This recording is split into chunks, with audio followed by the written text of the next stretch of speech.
কয়েকদিনে বিভিন্ন এই যে সহিংস যে ঘটনাগুলো ঘটলো এর ফলে আমাদের পুলিশের ব্যাপক ক্ষয়ক্ষতি হয়েছে। বিভিন্ন স্থাপনায় আপনার অগ্নিসংঘর্ষ হয়েছে, আমাদের অনেক সদস্য মৃত্যুবরণ করেছে। বিভিন্ন কারণে আমাদের পুলিশ এক ধরনের আমরা নেতৃত্বহীনতা বোধ করতেছি।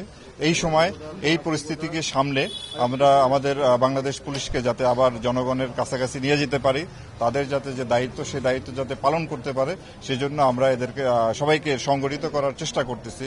তাদের মনোবলের উপরে একটা নেতিবাচক প্রভাব পড়েছে, সেইটি কাটিয়ে ওঠার চেষ্টা করতেছি। আমাদের যে আপনার আক্রান্ত যে থানা আছে সেখানে আমরা জানতে পেরেছি এখনো কিছু ডেড বডি আছে যেগুলো উদ্ধার করা প্রয়োজন, এবং অনেক জায়গায় থানা ফাংশনাল নাই।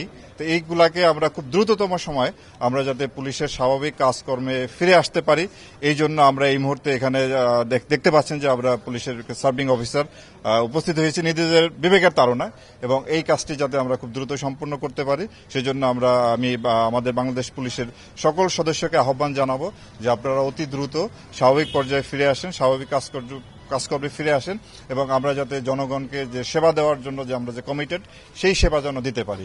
এবং এই ক্ষেত্রে আমি দেশবাসী এবং আমাদের যারা ছাত্র সমাজ, ছাত্র জনতা যারা এই বিপ্লব ঘটিয়েছে তাদেরকেও, আমাদেরকে এবং বিভিন্ন রাজনৈতিক দল সবাইকে আমি বিনীতভাবে অনুরোধ করব এই কার্যক্রমে পুলিশের আজকের এই অবস্থায় আপনারা আমাদের পাশে দাঁড়ান, এবং আমরা যাতে সক্ষমতা নিয়ে আমাদের আগের অবস্থায় ফিরে আসতে পারি সেই জন্য আমি আপনার সবার কাছে সহযোগিতা কামনা করছি। পুলিশের ডিপার্টমেন্টাল একটি অংশ বলেছেন তারা কর্মবিরতিতে যাবেন, এর কারণ হিসেবে বলছেন যে বেশ কিছু কর্মকর্তা বা ঊর্ধ্বতন কর্মকর্তা স্বেচ্ছাচারী মনোভাবের কারণে পরিবারের আজকে এই অবস্থা। আপনি সেটা বলেন। না, আমরা যে কর্মবিরতির করা আমাদের যে ফোর্সে বলেছে এটা হয়তো তাদের ভিতরে একটা মনের কষ্ট থেকে হয়তো বলেছে।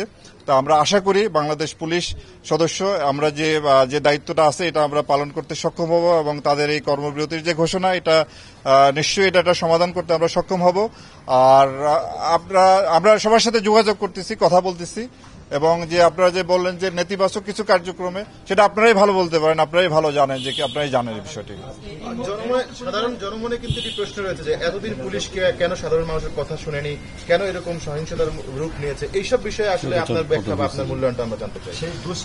ক্রিমিনাল পুলিশ অফিসাররা ইতিমধ্যে দেশ ছেড়ে পালিয়ে যাচ্ছে বা গেছে।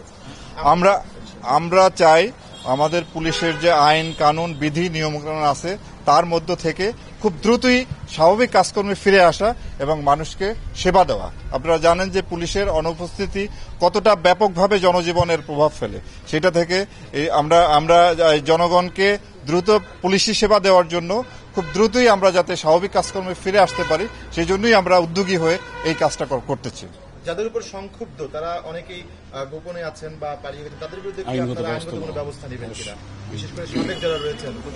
এটা আপনার যে একটা অন্তর্বর্তীকালীন সরকার গঠন করা হচ্ছে, সেই সরকার গঠন করতে হলে সরকারের যে সর্বোচ্চ মহলে তাদের নীতি নির্ধারণী সিদ্ধান্তের পরিপ্রেক্ষিতে আমরা পরবর্তী ব্যবস্থা নিতে পারবো।